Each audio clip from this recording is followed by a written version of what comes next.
Alors, tu reconnais le rituel que tu fais avec Aurélie tous les matins. Et aujourd'hui, nous allons aller un petit peu plus loin. Je te propose le nombre 742.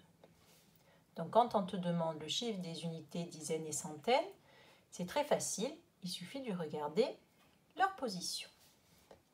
Quand on te demande le nombre d'unités, de dizaines et de centaines, il faut un petit peu plus réfléchir. Quand on te dit combien y a-t-il d'unités, ça veut dire que ce nombre, si on le représente avec des petits carrés unités, combien ça en ferait? Eh bien, tu sais dire tout de suite qu'il faudrait 742 petits carrés unités. Ensuite, on te dit combien est-ce qu'il y aurait de dizaines. Donc, on regarde ce nombre. Les deux unités, on ne va pas les compter. Ici, ça ferait 4 dizaines. Et là, dans une centaine, tu te souviens qu'il y en a 10. Donc, comme nous avons 7 centaines, ça fait 10 plus 10 plus 10 plus 10. 7 fois, ça veut dire 70 dizaines, plus les 4, ça nous fait 74 dizaines. Et combien il y aurait de centaines? Eh bien, 7 centaines. Donc ça, je pense que tu as bien compris. Maintenant, nous allons le présenter un petit peu différemment. On va le présenter sous ce qu'on appelle sous la forme d'un tableau de numération. Tu en as déjà vu, mais nous allons le revoir aujourd'hui. Alors, je réécris ce nombre, 742. Dans ce tableau, tu n'as le droit d'écrire uniquement un seul chiffre par case.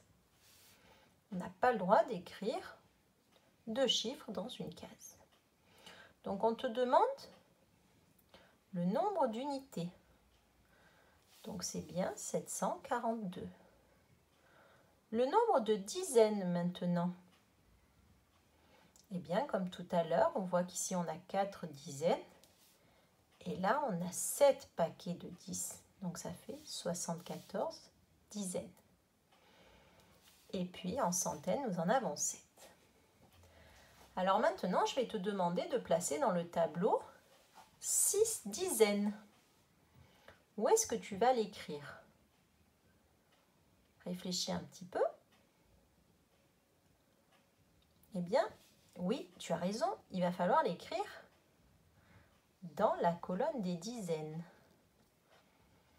Sauf que cette colonne des unités n'a pas le droit de rester vide.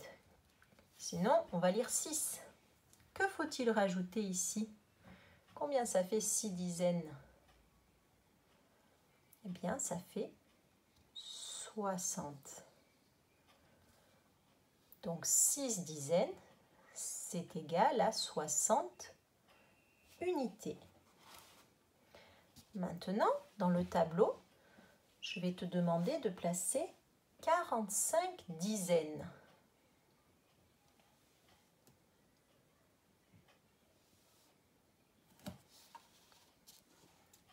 Tu as réfléchi? Alors, c'est un petit peu plus difficile, mais si tu réfléchis bien, ça va aller. 45 dizaines, ça ne veut pas dire 45 unités. Donc, je ne peux pas l'écrire sur ces deux colonnes. Mais par contre, le 5 va venir dans la colonne des dizaines, puisque j'ai dit 45 dizaines. Et que va-t-on rajouter ici? Eh oui, nous allons rajouter un 0, puisque 45 dizaines, 45 barres de 10, ça fait 450 unités.